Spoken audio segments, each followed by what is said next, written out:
So guys, welcome to the Ravensbourne with me and Ophelia Liu, BBC Three's 2020 Glow Up Britain's next makeup star. And me, so like Ophelia graduated from Ravensbourne in 2017. So you've got a couple of years on me. I graduated in 2015. I now run Find Your Intern, which is a platform for paid only internships, which I know Ophelia probably a big fan of, working in fashion. Well, having done a degree in fashion. So yeah, my platform is kind of like if Netflix and Indeed had a baby, that is my platform. So yeah, check me out. But as mentioned earlier, I did my homework and I watched all the series. I think I missed a couple. But yeah, anyway, let's get to it. And I've got a pun coming and it's let's glow. So are you ready? Yes, I'm so ready. So thank you for having me here. I cannot wait to answer you some of your questions. Amazing, cool. Yeah, so just before I kick off the questions, guys, we're not going to be using the chat for questions, but if you could just, use the chat to let us know, where you are, what you're up to, what you do, just so we can get a gauge of who you are would be amazing, so we can feel like you're here. And then, yeah, we're going to kick off the animation and then we're going to go to questions.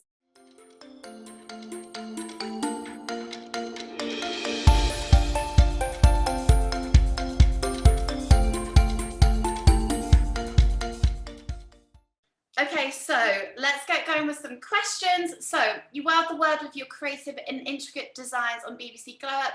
How did your fashion degree at Ravensbourne help set your creative journey? I think before I went on to the fashion course, I didn't really know how to develop ideas from research and concept. It was very one tone, basically. So after I got into fashion, my tutors really taught me how to, develop ideas, to create something quite unique that hasn't been seen before. And also, I'm not a big fan of digital work because I was always brought up with a fine art background. Everything's done by hand. So Ravensbourne supplied a great variety of utilities, and I got to try out laser cutter, the heat press, and also the embroidery machine. Now those are like my favorite, and obviously all of these skills I get to apply to my makeup designs, and I think that's pretty exciting. Other than that, because fashion is such a intense industry, you always have to work under pressure. And that really got me accustomed to, the high pressure environment, and really did set me up for like a professional, environment. Yeah, I love that. And I think we mentioned before we kicked off the chat is, it's about kind of that research stage, and that was so evident in your designs. It was about that storytelling, and it came from such a genuine place. So it just proves that you put so much thought into the concept, and those concepts were so strong throughout the series that's really where the magic lies. Well, for me personally, so I think, your journey from Ravensbourne to that's completely where the two kind of married. So I loved that personally. So as you know, obviously fashion is all about the connections. Can you tell us about the industry connections you made while studying at Ravensbourne? I know you worked at London Fashion Week twice whilst you were a student, as well as winning the VC Corp Future of Denim competition. I'm quite a shy person, so I don't think that I make that much connection when I'm working in the industry. But I think one of the highlight was a guest tutor called Mohsin, and he is a denim specialist, and he was a guest tutor for my course at that time. He was amazing. He was so passionate about what he does, and he really opened my eyes to the world of denim. Super supportive, super patient with my class, and the Future of Denim project is definitely one of my favorite projects to work on, and it definitely influenced my choice of fabric for graduate collection, which is denim. That's nice. Other than that, I've worked a few times in London Fashion Week, mainly backstage as a dresser. I do remember this one time I was dressing for JJS Lee and I was spying on the makeup team next door. And that was the first time that I met Dominic Skinner. He's magic. Yeah. Obviously, you know, Dominic Skinner is one of the judges in Glow Up, so that was super cool. And then other times would be I was doing makeup for a model who was also a friend, and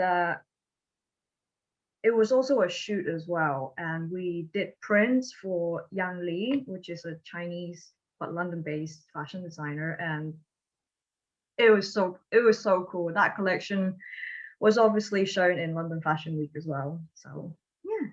Amazing. So let's go back to your roots. I'm dying to know. So what was it like, you know, growing up in Hong Kong? And did you always have that, you know, that passion, again, passion for fashion, but it works so well, that kind of innate desire, that passion for, you know, fashion and makeup? Yeah. So growing up in Hong Kong was hard and wasn't anything exciting because I've got strict house rules. My parents is very strict. I never really found any nice clothes that I like to wear. And because I couldn't find any nice clothes. I do remember when I was in grade 3, I did tell my mom and I was like, I want to be a fashion designer, mainly because I couldn't find any nice clothes for myself to wear. So at some point, I started doing some DIY, you know, what punk kids used to do, you know, ripping jeans, cutting things off, painting over things and sewing stuff onto, you know, denim jeans and stuff. And that was kind of the start of where I found, you know, realized that I'm into this. So obviously, um, you have your outfit, but you also need makeup to go with the look. Yeah. You know, what is Susie Sue without her goth liner, you know? So that's where it all started as well. And my parents didn't like that at all. I can only imagine. I'd love to see their faces. And Oh no, yeah, it was a long journey, but yeah. well, you're here now, and it's all come from this natural kind of genuine place, which is what we all try and do as creatives, is try and create what we genuinely love, because there's no point in living life if we're just going to be stuck in a job we don't want to do, and that's so prevalent now. And like I said, that really shone through, like even your story at the end, it was all about, you know, finding, you know, your dream, that whole dream career, and really working into it. And you're here now and it's amazing. So that's kind of inspiration for everyone here. Follow your dreams, otherwise you're going to be unhappy, and life is too short to be unhappy. Exactly. In a nutshell. Yeah. At least do something that you like on the side. At least. Yes, at least. And then you can kind of gradually build it into your work. Exactly. Because we do have to make money, and sometimes, you know, we have to make money in the things that we don't love, and we can have that passion project. So yeah, at least work on it in the side, whether that's like ripping up t-shirts or makeup or, you know, whatever it is. I think that's really important. So that's a great tip. So when did you move to the UK, and why did you choose London out of all places in the world? I think London is obviously super well known for its fashion industry. You know, I think back in the days, you know, I'm a girl from Hong Kong and I only know a few big brands. You know, obviously we've all heard of McQueen, Westwood, and also Grad, and those are, you know, they're all from London, you know. So that was one of the reasons why I'm like, you know, I should just stay in London. And why Ravensbourne? This is very interesting because I applied to a few other well-known universities for hair and makeup, costume design, another fashion course, and none of them wanted to take me in. Apart from Ravensbourne. Oh, no room at the inn. Well, you know, guess what happened? But anyway, and I do remember this time when I first got out of, you know, the station to go towards Ravensbourne. There was like this huge poster of Corey Taylor from Slipknot, and I was like, that's it. That was it. this is a sign. I love I that. should be here. Yeah. Amazing. God, I don't miss that tube station. God, I haven't been there in so long. In so long. It's such Yeah. a crazy memory. Especially when there's an event night. Oh my God, it is so packed. It's so crazy, isn't it? I Yeah. do miss it. I do miss student life, I must say. Um, What's so, that? no, I know. Let's talk about Instagram. You know, Yeah. obviously Insta is such a huge part of my brand, your brand.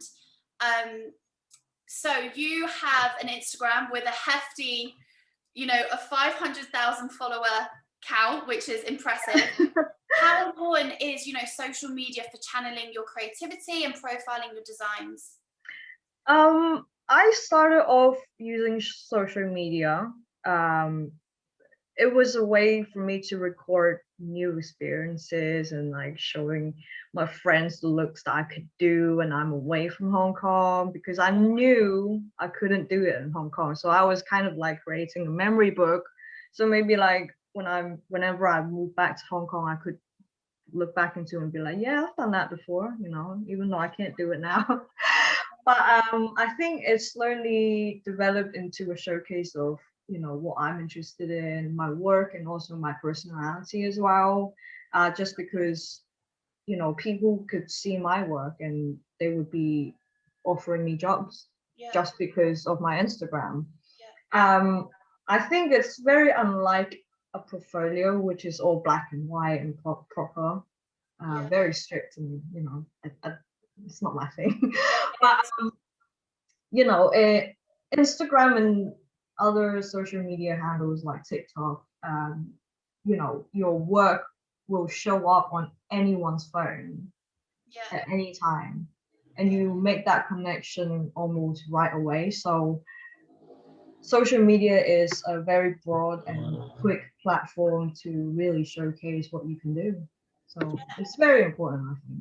it's really important. This is something that I champion with, you know, my members, the people that follow me, is I always endorse, you know, we're now, especially in COVID, like it's a marketplace for our work, for our services, for our brand. Obviously, if somebody doesn't like Instagram, then don't use it, but you are kind of, you fall by the wayside if you don't have your kind of work up there, or, you know, just to connect with industry. And like you just said, it's about recording your work and going back to it and seeing how you've grown as an artist, a makeup artist, a designer, and it's your archive. And I think it's so nice to have that information. I think social media gets a bad rep, doesn't it, for being bad, but in that instance it's so good to understand how far you've come with your creative profile.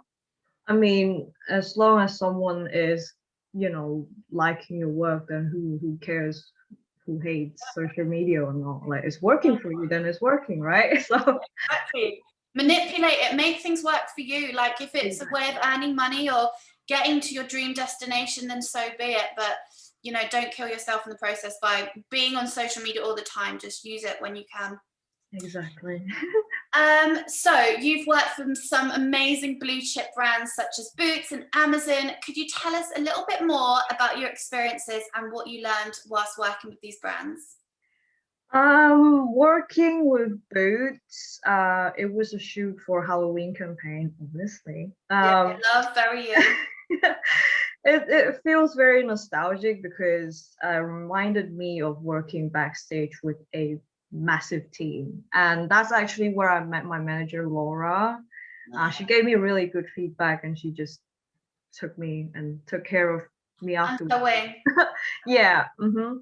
And as for Amazon Prime, I did 2 TV shows on social media. Obviously, I paid a little tribute to Vikings and also The Boys. I don't know if you've seen it. No, I They haven't. are really great TV shows. Oh my God, Vikings! I watched it like 3 times already, and that's not short. It's not a short TV show. Yeah, I've heard of it, but I haven't. Okay, I'll put it on my list. I die. But it is something fresh, you know. It's not my usual go-to projects to do. But because of that, I kind of learned to adapt to different briefs, and Yeah, also you know, different outlet, yeah. you know, my work.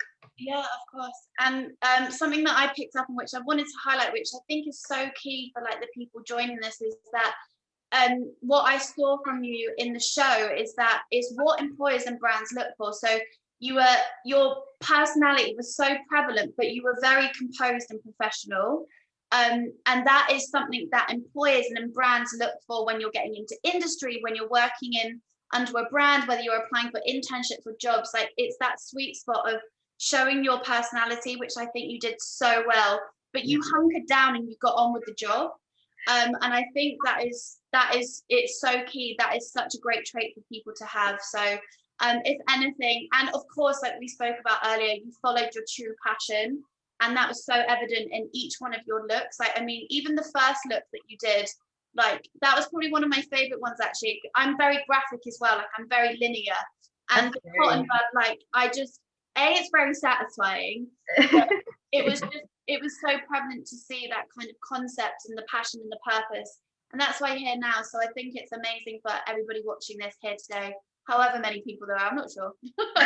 I think I've said this from the start. When I started filming Glow Up, I always said, you know, especially after the first day, it was a long day as well. You know, and then obviously midway through filming, everyone's like, "Oh, how are you not phased? You don't seem like you're flustered at all." Honestly, I got through my fashion course. Okay, Yes, you can do nothing anything. can beat that. Nothing can beat the pressure that I've experienced in fashion. I'm not saying that it's totally a bad thing, but you know, it really did just got me accustomed to, you know, working late hours and, you know, having to work together, and you have to, you know, be composed with yourself. Like you're not allowed to, you know, freak out or anything. Yeah, otherwise you won't be able to create or be creative. So like, it's like that saying, when you're like a duck underwater, like above here you have to create, in uni you had to create your garments, you had to like keep it together, and it's the same for that show. So if anything, uni really does like build you up. Like, I found that too, that set me up. Nothing will compare to the stress of writing a dissertation for me. Oh my god, so literally, stressful. like, give me a business plan any day. But yeah, not a graduate collection and not a dissertation, please. Like, no. Oh, that it's a ride. It's a ride, but it was worth it. It was worth it. Yeah. It was so good. So lastly, as we move out of lockdown, praise the Lord, let's make it happen quickly. What is next for you? I do have a few jobs and brand deals that I lined up. I cannot speak about them, but I know the drill. one of them does involve a big fashion house. So amazing. That's super excited. I wish I could tell you, but I can't. Oh God, it's a match made in heaven. I hope so. I hope it goes well. But anyway, I think my end goal is still to you know, develop my clothing label. It's a long way to go, and also this is something that I get really excited about, and I talk about it all the time. I would love to have my own makeup line at the end of the day. I think that would be super cool. But honestly, I'm open for any jobs. And one of the things that I really would want to do after lockdown is to paint a new face other than mine. Oh yes, that's a good shout. Who would be, like, obviously, you know, if they were famous or not, who would be the face that you really want to do? Like, famous, dead, alive? I think one of the faces, well, let's just focus on famous people. Yes. It's just easier to pinpoint, right? So because everyone knows them. I think FK Twigs. Yes. Oh, her face is so she's amazing. Interesting to paint, and beautiful eyes, beautiful lips, everything. Yeah, amazing. And to be honest, I don't really mind anyone else. I just want to paint. Yeah, agreed. That's not mine, because I've done it for a whole year now. So yeah, amazing. That's so exciting. Well, I can't wait for that. You have to document it. But yeah, it's so exciting. FK Twig, I'll just get her on the phone. Yeah. Oh, I hope she noticed me. No, she definitely will. Amazing. Loved all of those questions.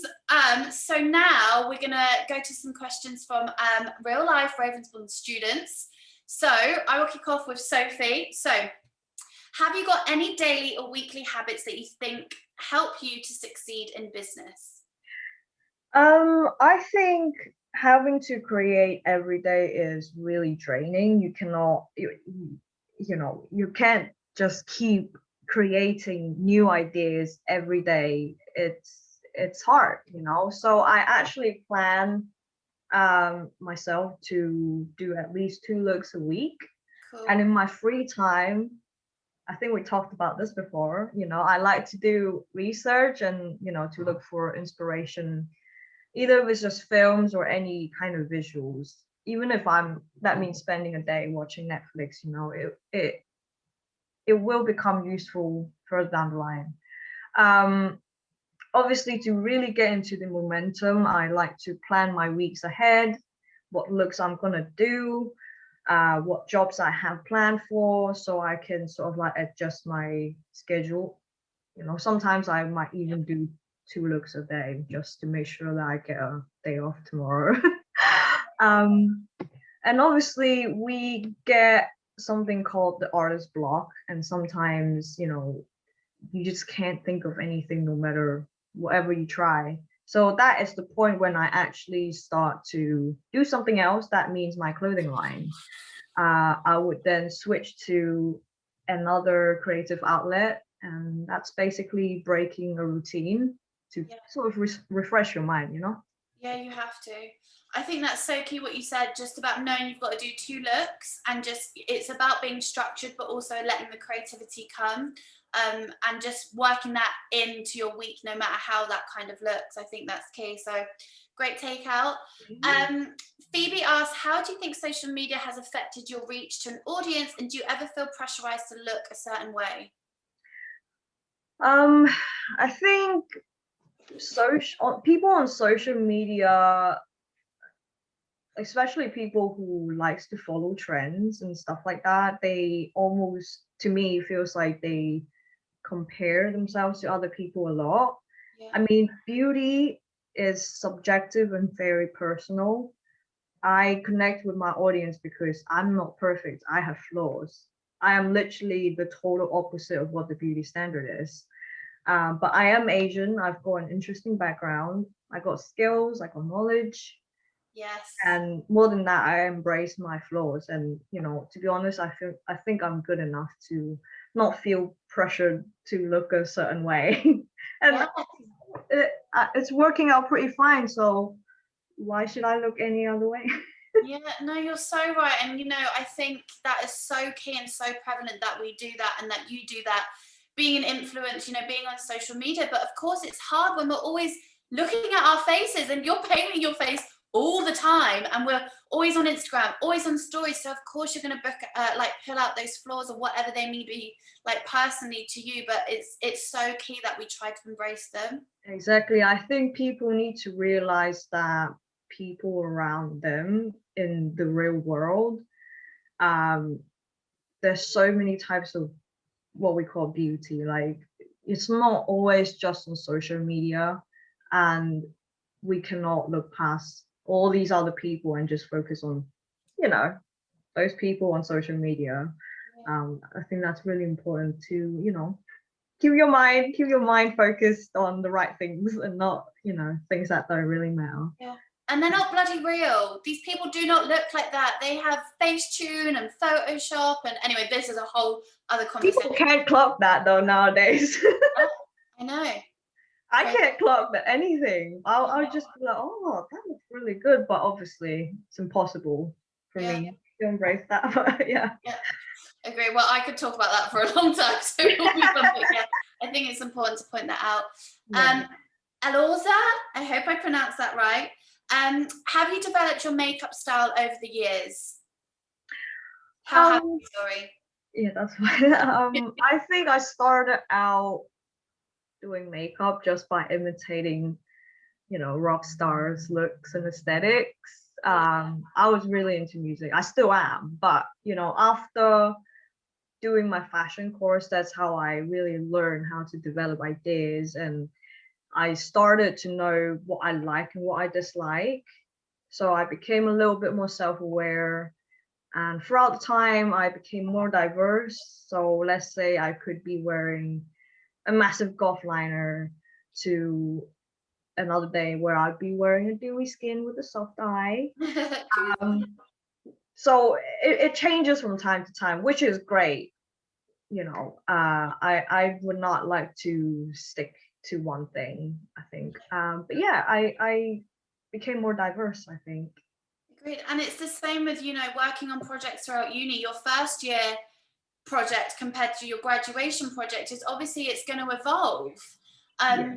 And obviously without evolution, we're not growing as creatives. So there's always has to be that evolution, no matter whether you're in fashion, whether it's, painting or makeup artistry, any of that, you have to evolve. So you have to look back and think you started it from a good place. We always have to go through that ugly duckling period. Yeah. I for sure did. I just put it away. Yeah, just put it away. Put it in a box, burn it. Yeah. It doesn't matter anymore. Yeah, exactly. So the last bit, so we've got some questions from Instagram. So what is your process when it comes to creating new makeup looks? I think the first thing is it really depends on the client or the mood. So let's say these are the works that I've done on other people other than myself, and it was for a specific reason. The ballerina, my boss wanted me to do a very almost Dali conceptual thing, but she was giving me all the decisions, so that's where I landed on. But obviously, it really depends on the client and the mood. Like, would I wear that on me? No. Yeah. But I think it works for the brand or my client. Other than that, let's say if I'm working with prosthetics, if a set of prosthetics is made for, let's say, a devil character, I would try my best to sort of find a new placement or a new way to use these prosthetics. So maybe I can create something more interesting from it. So I let prosthetics guide me at times. Other than that, let's say a creative liner, I usually start out with the basic shape, and again, a different placement every time I do it, and then I work on top of it. That's how I try to create new makeup looks. Other than that, I'd say people love to use face charts, but it's not my thing. Freestyle. I like to just go straight in. Plus I think 3D is working on 3D is just more straightforward, and you get to see the results right away.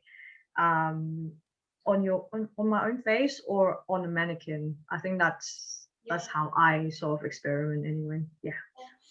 We spoke about earlier about references coming from all places, whether that's a certain director, a film on Netflix, a series, a book, a song. Once you have those references that you've seen, do you collate them? Do you put them in a Pinterest board or a folder, or do you save them on Instagram? And then when you've got those references, do you then create? What's the process behind that?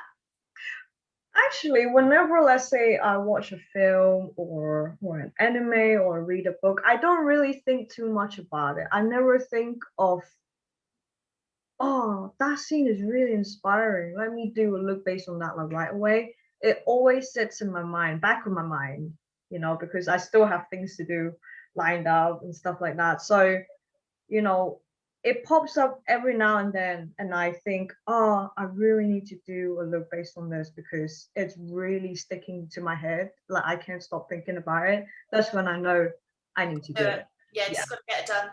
Exactly. You have to do it. You have to create. I'm the same. I have to quickly get it done before I forget it.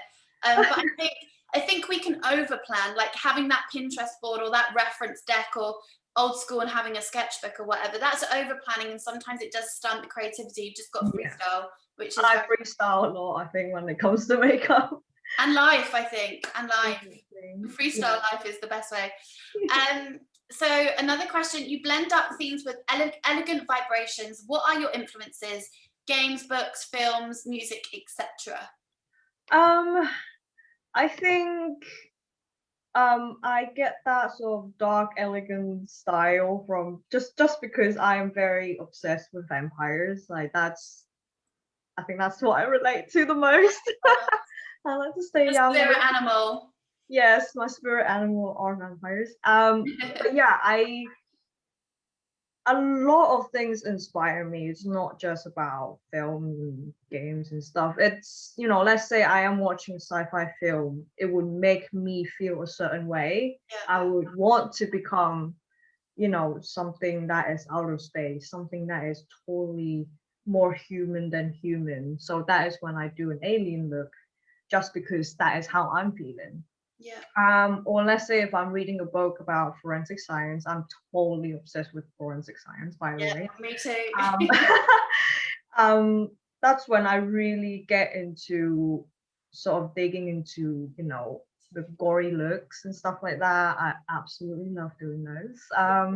So yeah, I think in general, different persona, different mood, things change all the time, and I get inspired by my feelings, music, and mood. And I know that I get insane ideas when I get angry or upset. Ooh. Like that is when probably I focus most of my energy into creating. Yeah, you're just like, someone just have an argument with me so I can go and create the best look now. Punch him in the face, I'm ready. Exactly. Like sometimes, when you want to throw shade and you just can't, so you just just do yourself well, But anyway, I think my work is quite personal, and that is why it's distinctive to my audience. But yeah, in general, it would be, textures, architectures, music, atmospheres, or even materials that I can just find anywhere on the street. Yeah. I could get inspired from them. Yeah. Go rummaging. Love that. I love that. I mean, we could probably geek out on like research and mood boards for a long time. As long. But yeah, if you're encouraging people to step away from the screen, go and create, it's honestly the best place to start. And if it's encouraging us to go watch Netflix, I'm cool with that. Yes, go watch Netflix. Go watch Netflix. Amazing. Well, thank you so much. I mean, I've learned so much from you. I mean, I'm a big fan now. And yeah, well, thanks for tuning in, guys. Thanks for joining me, Ophelia. Thank you so much for having me. I enjoyed every single moment of this. It's been a while. It's been a while. Friends, people. Friends. Obviously, everybody knows where to find you on Instagram. Guys, if any of you need help getting into the fashion industry, come find me at Find Your Intern and findyourintern.com. I help you all get amazing paid roles through our membership, but that's a shameless plug. And also, obviously, if you're like me and Ophelia and you're interested in fashion and you want to pursue your career, Ravensbourne University has a suite of undergraduate courses. I did fashion promotion, Ophelia did fashion design, and we've got I say we, I'm not an alum, well, I'm an alumni. We're classmates, it's fine. And if you want to know more, we have an open day, Saturday the 20th of March, 10 a.m. to 4 p.m. You can register online, and the online and link will be found in the chat now. So shameless plug there, but that's what we're all here for. Yay. That's great. Well, thanks for joining, guys. Thank you so much. Bye, guys. Take care, everybody.